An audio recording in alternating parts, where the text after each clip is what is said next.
You're not getting any younger, so show up for the ones you love.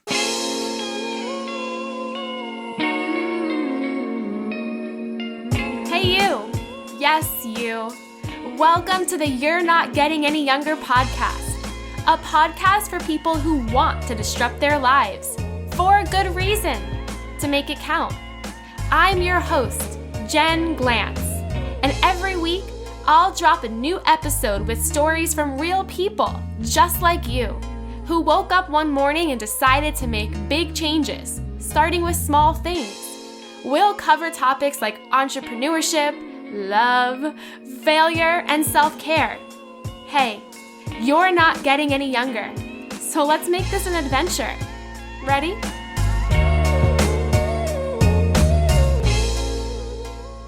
Hey, any youngers, it's me, your host, Jen Glantz, back with another episode of the You're Not Getting Any Younger podcast. We're in the month of March, and guess what this month is? Well, it is the 3-year anniversary that this podcast has launched.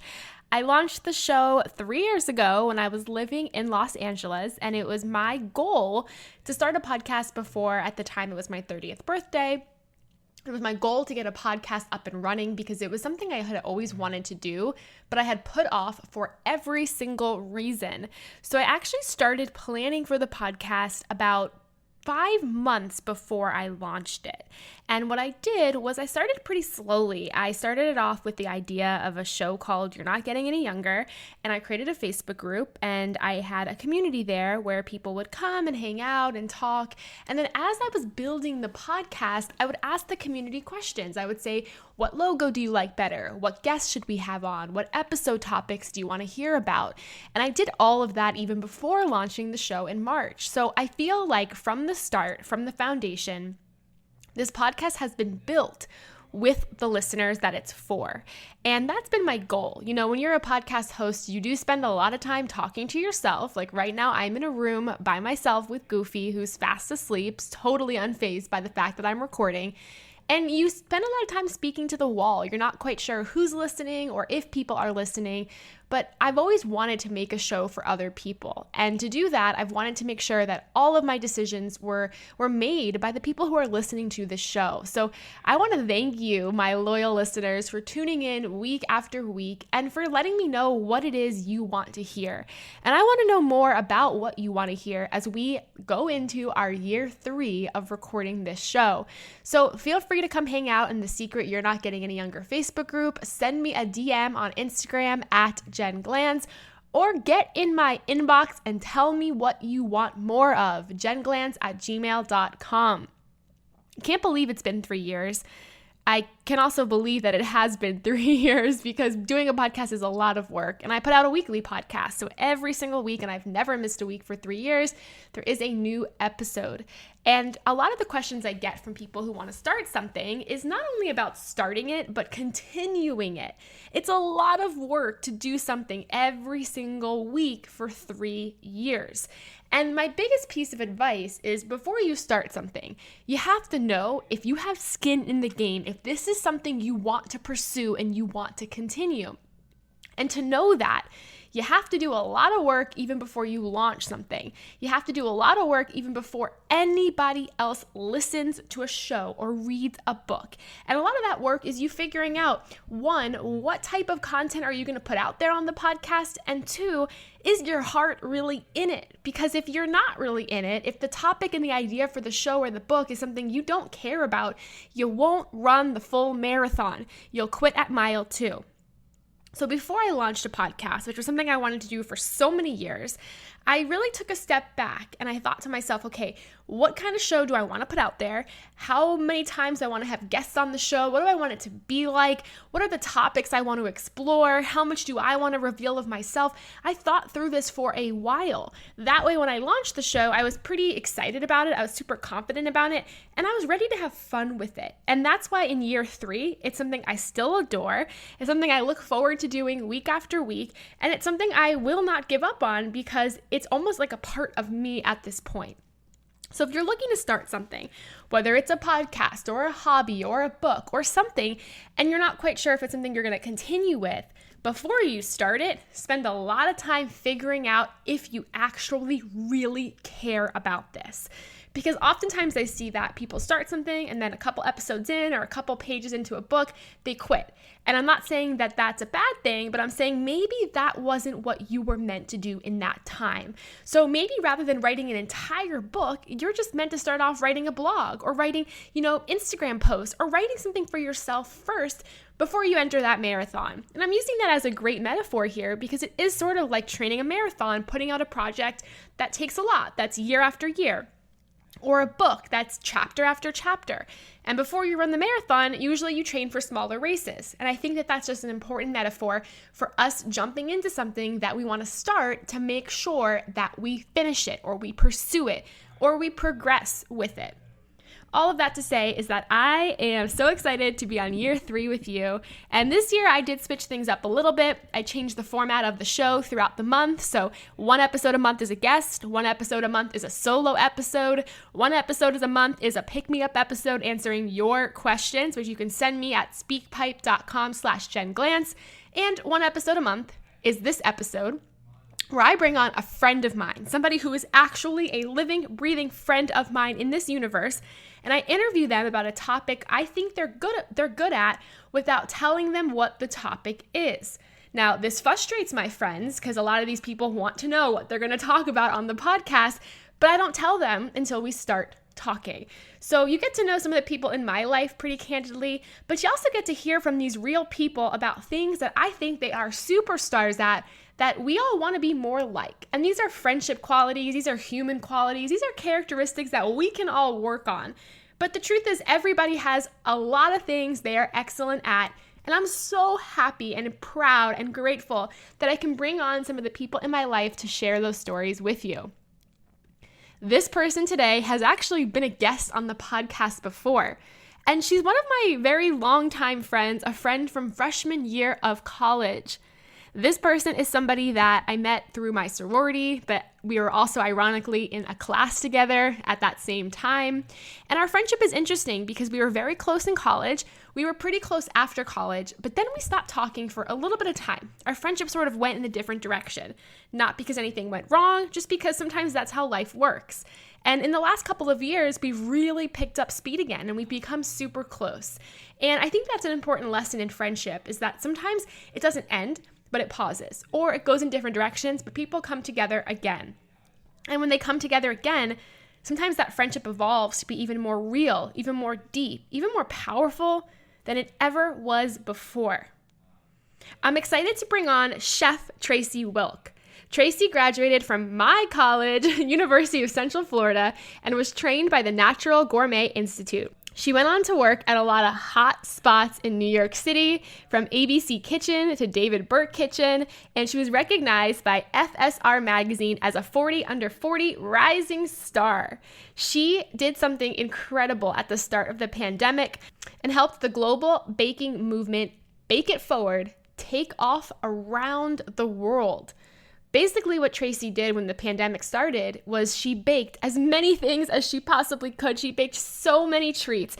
And rather than keeping them inside of her apartment, she double masked, she walked down the streets, and she handed them out to essential workers at hospitals, at fire departments, all over. And what she did was really just spread kindness and love and something sweet during a really scary down time. Tracy took all of these recipes and the stories from other people who are part of the Bake It Forward movement and recently released a cookbook called Bake It Forward: Recipes to Bake Kindness and Sprinkle Joy. The cookbook is amazing. I have seen it. No, I haven't baked any of the recipes because I'm not a great baker, but I'm going to try to. And it's just an amazing book that's perfect for you, perfect for a gift, and just perfect to have in this time of the pandemic when we're all spending a lot more time at home and even trying to make some sweet treats for ourselves and the people around us.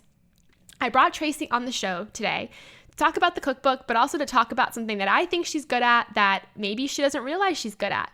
I am super pumped for this episode, and I'm so glad that you get to look at the inside of a life, inside of a human being's spirit, which is also one of my closest friends, Chef Tracy Wilk. Enjoy. Today's episode is brought to you by Jen and Juice Coaching by yours truly. For the past 5 years, I've worked with over 100 people to help them feel well, less stuck. Whether you're looking to change careers, start a side hustle, or just get a strategy for your life, head on over to jenglance.com/coaching and you can find out about my 1-hour coaching specials that will help you feel like you can finally cross those things off your to-do list and start whatever kind of project, life change, or dream that you have. Hey, Tracy, welcome to the show. Hi, Jen. So happy to be here or virtually be here. It's always so weird when I have like my real friends on because I get even more nervous than when I have strangers on. So if I get awkward during this, just call me out on it. You're always awkward. I think it's more awkward because like you know the person and you're trying to like present yourself. Yes. Especially us because we've been friends for so long. But I think there's that hidden awkwardness of like, what secret are they going to call me out on that you don't want everyone to know? I know. I was thinking about that today in the shower. I was like, Tracy knows more about me and like the years when like you really do all that crazy stuff. I'm like, she could say anything and it would be It's like a loose shock to cannon. Like, Yeah. what's going to happen? You know too much. If I was ever running for like a political office, I'd be scared of Tracy Wilk. Jen for president. Also, guys, Jen was homecoming queen, so you should just know that right off the bat. If you're just tuning into the show, Tracy and I, we'll get to know how we know each other and all of that. But before we start, I want you to explain who you are and what you do to a person you would just meet at a party. Well, new friend at a party. My name is Tracy. I live in New York City. I've lived here for 10 years and through the whole pandemic, which I think officially I'm a New Yorker. And mostly what I do is I bake cookies. I bake cookies full-time as my job. I've baked cookies as a part of a restaurant, as a pastry chef. And now I bake cookies that I put into my first ever cookbook. That was a great introduction. You are way more than what you just said. Of course, Tracy's worked at some of like the hottest restaurants in New York City. And we're going to talk all about this cookbook coming up. But I first want to talk about how we know each other. And I said this in the introduction, but Tracy and I met freshman year of college. And we met in an interesting way because not only did we join the same sorority, but we happened to be in the same class in college. So I want to know from you, when we first met, did you think that our friendship had legs to it? Do you think we would be friends 10 plus years later? Or did you think that I was somebody you were going to meet for a couple years and then never speak to again? Wow. Well, first of all, it's more than 10 plus. We're almost at 15, which is getting like, that's an aggressive statement. So let's just have a moment of silence for that right there. Mourning our age right here. But I would say Jen, unlike me, went through the formal sorority recruitment situation. And I kind of fell into our sorority kind of by accident. And it was definitely a happy accident. But when I did it, I really didn't know what to expect. And I didn't meet Jen at all through our sorority right away. I actually met her in our astrology class, which was like a 300-person lecture hall. So I don't know. I don't remember thinking if we were like going to be friends. I was just like, oh, she has a green bag. We're supposed to be friends. So I felt like I was like, we're supposed to sit together. Like that's the point of the green bags. So I was like, you're now my friend. I mean, if you're like, what is a green bag and what is the sorority? That's one of the gifts they give you when you join. It lets people know that you're in the sorority. It has a sorority name on it. And So Tracy, it works. Tracy saw in the 300-person class that another person had that neon bag and we attracted each other. We were attracted to each other for that. But I got to tell you, I remember that freshman year of college getting to know you and thinking, this person's going to be in my life. And I didn't know how, I didn't know in what capacity. I mean, you and I at our core, we're pretty different, though we have a lot in common. But I remember thinking back then that you were going to be someone in my life. And I really remember it actually when we would try to study for this class together and you would come over to my apartment.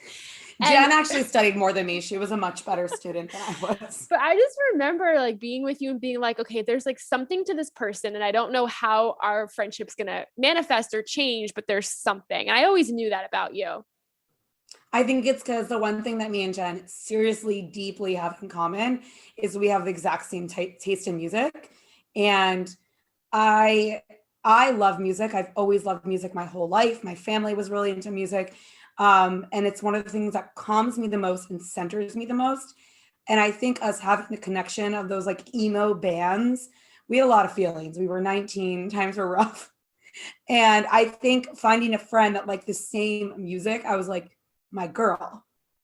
I agree. I think that bonded us a lot at first, but you know what's interesting about our friendship, and I was thinking about this today, we haven't always been close friends. Like we were close in college, we were close after college, especially when I was moving to New York. You were like the greatest friend for me. But there was a period of time where we just like weren't friends. And it wasn't because we got into a fight. It was just because life happens and sometimes you drift apart from people.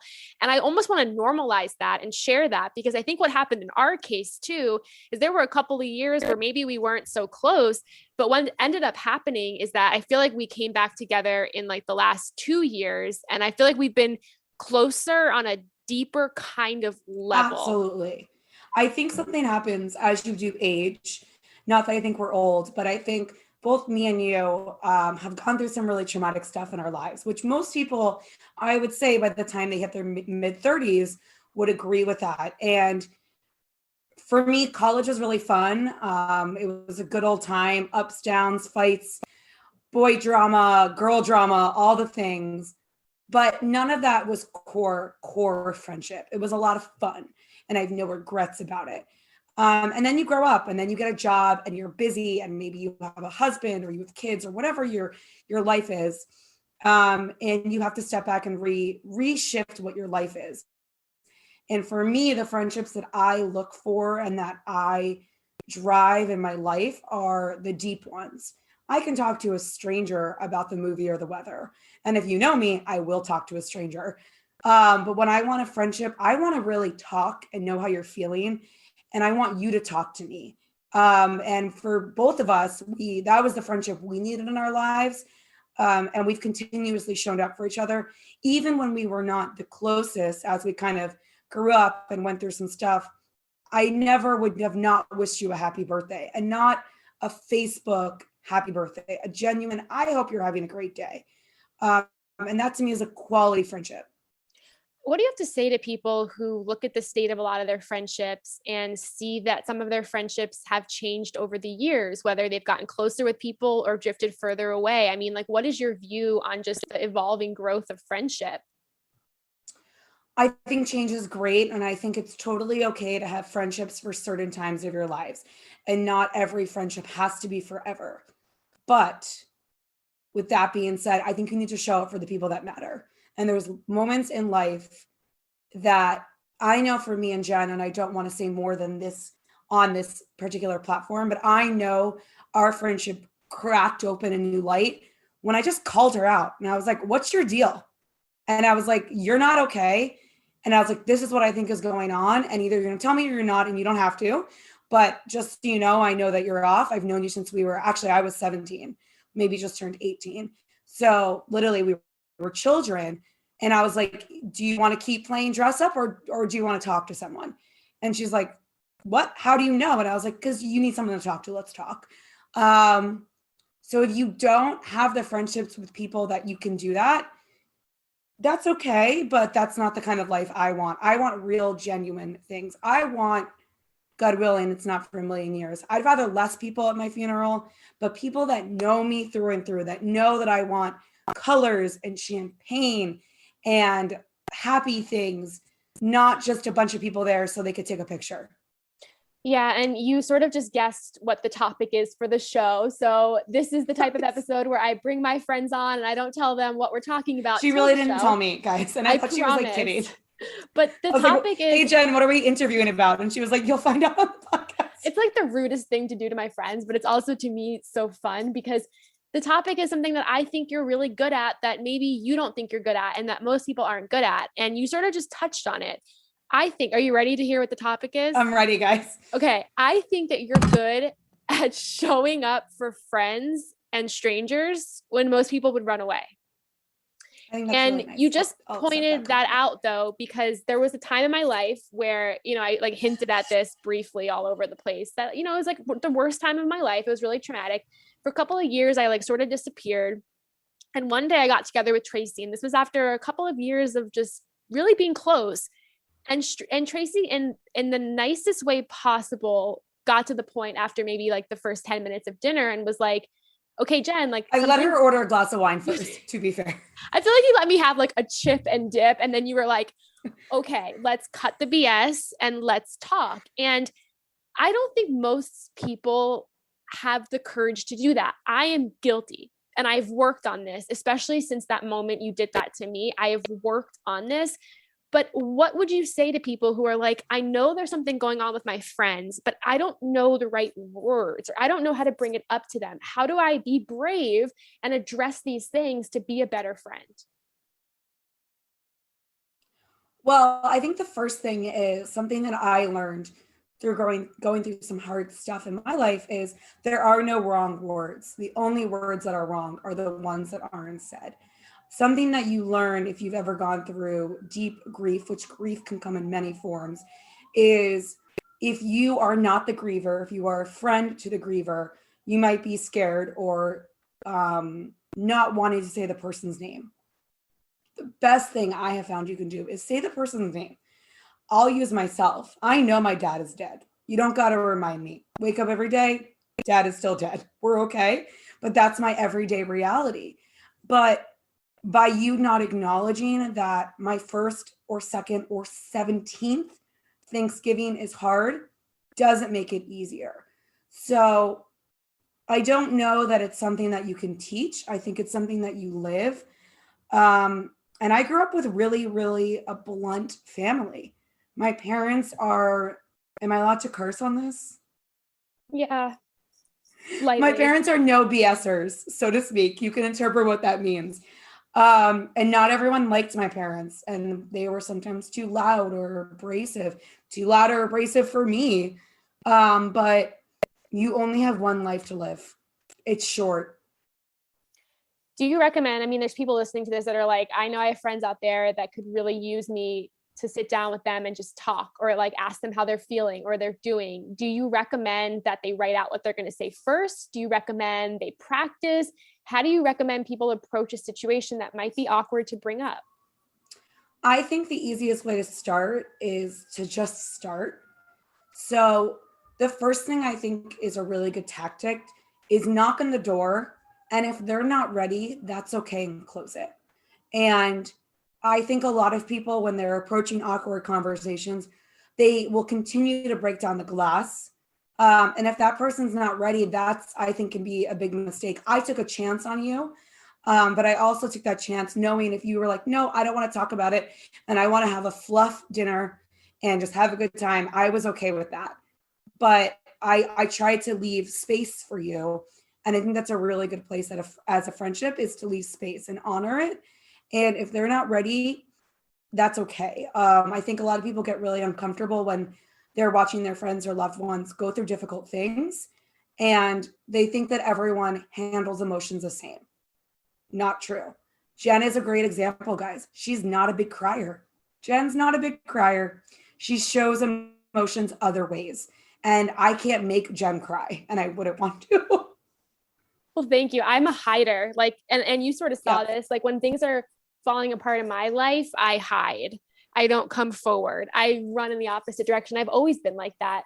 So you're right. Like, people handle things differently. Some people are good about asking for help. Other people, they just sort of go in their own world and hope for the best. And I really like how you said, like, you sort of can't say the wrong thing if you just say anything. And do you really believe that to be true? I mean, do you really believe, even if a person's like, hey, I don't really know what to say, but I want to be there for you, like, is that even enough to say to a person? Absolutely. And I think right now is the best time. I think a lot of us, like, I think we should have a moment to remember that, like, Jen and I are doing this virtually because we are still in a pandemic, and it just makes the most sense right now. And we're almost at a year of doing this. And less than 11 months ago, we were all doing this new happy hours, Zoom happy hours, catching up with old friends, random FaceTimes.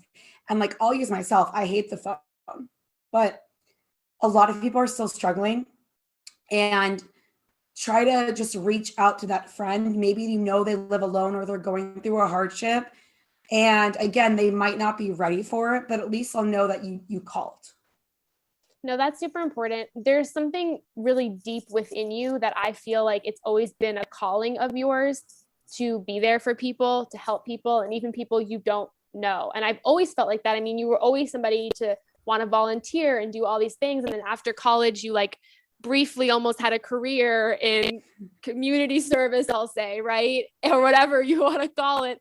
But you also like are just a person who always shows up in times of need. And this happened at the start of the pandemic. So we had you on the show a while ago, but we didn't know what was going on back then. And I want to talk about it was a different time. It was a lighter time. Like, I feel like when you came on in March or April, we were like, it's a pandemic, but this isn't going to last. And here we are a year later, and you did something that I want you to talk about, right? Because at the start of the pandemic, you found yourself in a weird position, but you found yourself tapping into something you knew, which was baking in the kitchen. So give us a little bit of a summary as to what happened with Bake It Forward early last year. Yeah, so I, like many others, found myself furloughed from my job. And it wasn't even so much of the being out of a job. It was like, what do I do with my free time? Wow, this is really going to be really, really hard. This is not going to be a good time in my life. And I live directly in New York City in the Manhattan, and I could hear the ambulances. And it was really, really out of body weird to hear them getting louder every day and getting more frequent. And I just wanted to help. I posted in a Facebook group. I didn't have a lot of money. I was out of a job at this point, and I knew that I could add skills, that I could cook, but I also have a lot of things that make me high risk for COVID-19. So I didn't feel comfortable going to a soup kitchen based on my high risk self. I just did not think that was a good place to be. So I was like, well, I can bake at home. What if I just bake? And no, I really wish I could feed vulnerable New Yorkers, but I can't. But what I can do is make some cookies and bring them to the ICU and say thank you to the healthcare workers, because really, who doesn't want a cookie at the end of their shift or in their shift or whatever? But this wasn't just a small thing. I mean, this became a huge global movement. This wasn't something you did for a month and gave up on. This is something you carried on for so long that it eventually turned into a cookbook, which I want you to talk to us about, because you were by no means like a writer or anybody who really made. I'm a writer now. Now I'm an author. Now you are an official writer, and I've read the book. And even though it's recipes, there's a lot of awesome other things in the book, by the way. But I want you to tell us how you took an idea, how you took something that started in your kitchen and turned it into something that you took over and really did during the pandemic. Yeah, it was really, for me, I feel like it was my lifeline, and I do love helping people. And I like feeling like I'm a part of something. I like feeling like together we are better and stronger. So I started baking. Instagram and social media was the most helpful tool for all of this. And many people joined me. I got one Venmo donation, and someone asked me if it was okay. And I'm like, I don't want money, but if you Venmo me, I'll use it for ingredients. And since I was out of a job, that was a very helpful tool. And after less than a week, I raised thousands of dollars on Venmo. At this point, I was like, okay, I'm done with Venmo. Like, I don't have more money than I could use. I had received donations for ingredients from different companies. And I was like, okay, like my apartment is overflowing with food. What can I do? And my cousin wanted to really make sure that we stamped this moment in time.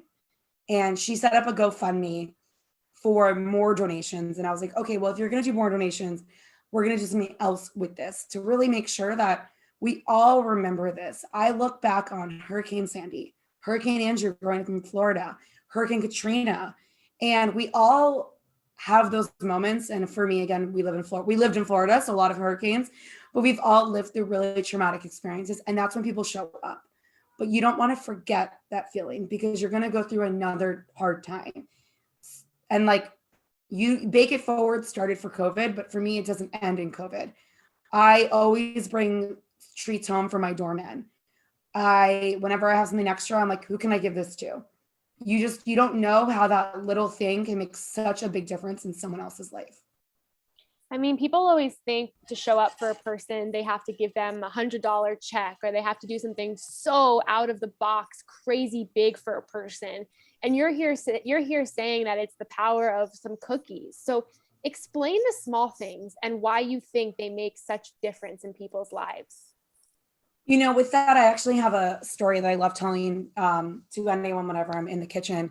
And it was 2016, I think.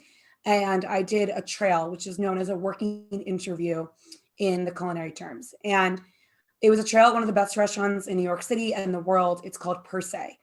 And I knew at that point I did not want the job, but you don't turn down a trail at Per Se. It's like turning down a job interview at Vogue. You go. And it was a fantastic experience and beautiful food and the choreography in the kitchen. Great time. But everyone at my work knew I was going. And after they were like, how was it? What was it like? Thinking I would say it was hard or everyone was, aggressive, etc.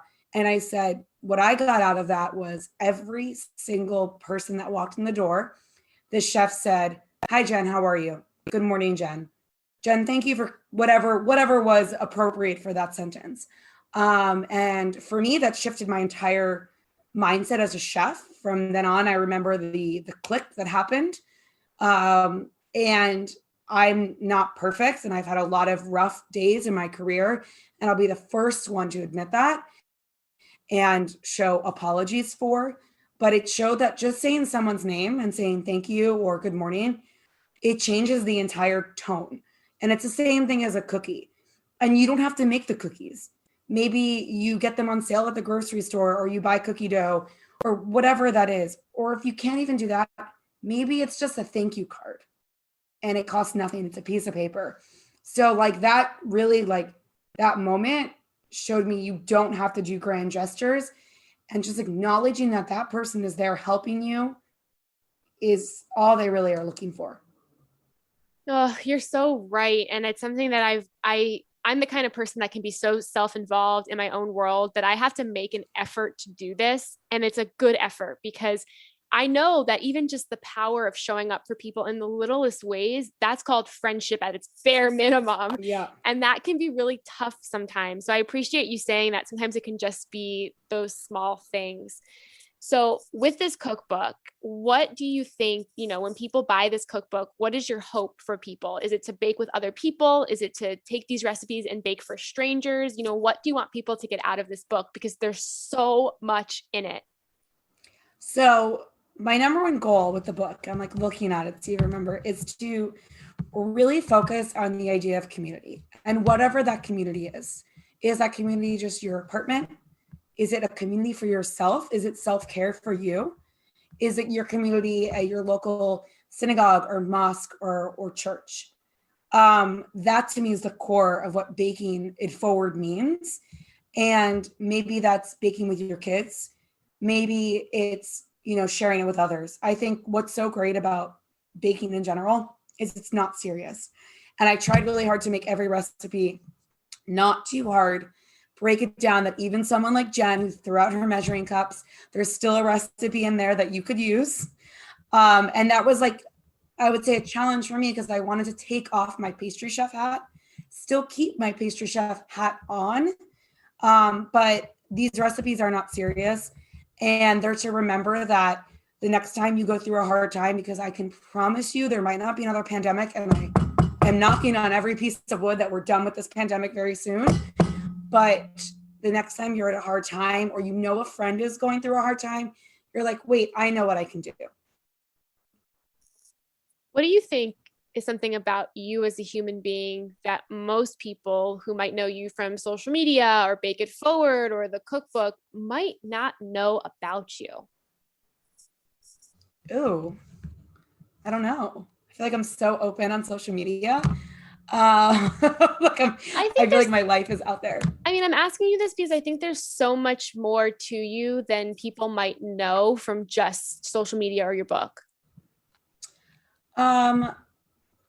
I would say that I work really hard every day to stay in this place. It's very easy to not be so happy. And there's definitely days that I have not been chipper, and that especially I think of myself in the kitchen, how much I have grown, that I didn't just wake up and get to this place. And that's why I love that story from that trail at Per Se, because I cannot fix who I was previously, but all I can do is move forward.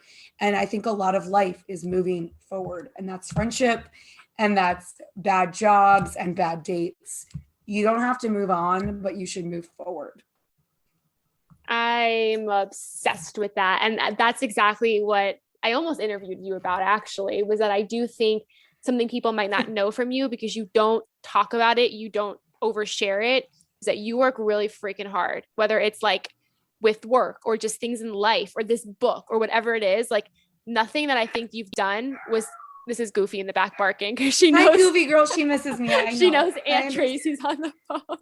I'm obsessed with Goofy, guys. It's the only reason I did the interview. She's like, where's Goofy? I'm like, she is trying not to bark right now. But I do think something Goofy has a picture on my wall. I think a lot of people don't realize how hard you work. I don't think they do. And I think that's important because, you know, a lot of the things you're doing aren't easy, obviously, at the level you're doing them at, but they look easy. They really, really do. Yeah. I mean, I think that's a general, that could be a whole other podcast, is we all make it look easy on social media, and nothing in life is free. Nothing in life is easy. And don't judge a book by its cover. I might have rainbow sprinkles and happiness all over my book. I've had a lot of darkness in my life. Not too much. I'm grateful I've had a very good life, knock on wood again. But, you know, I don't know that this is where I would have been 4 years ago. And that's all about moving forward and growth and not getting stuck in the things that suck. And you just got to keep on trucking. All right, I'm going to ask you the question I end all of the interviews on. Ready for this? You're not getting any younger, so show up for the ones you love. I love it. Okay, Tracy, you got to tell everyone where they can find out more about you and where they can buy this cookbook because it's awesome. It's amazing. I've read it cover to cover and I want everyone to get a copy of it. So where can Jen they find had to read it cover to cover, guys, because she wrote the description for me on the back, a summary. I really wanted a way not only to incorporate Jen, but I needed a back summary. And I was like, I could write it, but it felt really special to have someone else summarize it because it's like someone always does a better job than you. Well, thank you. And I've written a lot of things in my life, and this was the hardest thing I've ever had to write because I know nothing about baking. But the book is honestly more powerful than you would ever think a cookbook would be. So where can people find it and where can they learn more about you? So everyone can follow me at Chef Tracy Wilk. I only really use Instagram. I truly only use Twitter to find vaccine appointments for eligible New Yorkers. So don't follow me on Twitter because I don't post there. And I'll cancel my Twitter once those vaccine appointments are done. You can find the book hopefully very soon on Amazon for pre-sale, as well as Barnes and Nobles and any kind of indie bookshop online. I'm going to post a bunch of links in my Instagram, and my website is cheftracywilk.com. If you purchase the book directly through me, I will personally sign it if you're interested in that. And Amazon's also great because free shipping, guys. We love the free shipping.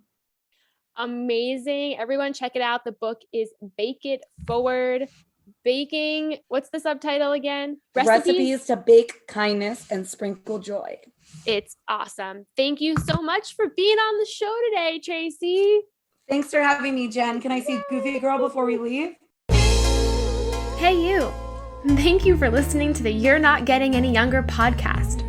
There are hundreds of thousands of pods out there, so thank you for listening to this one.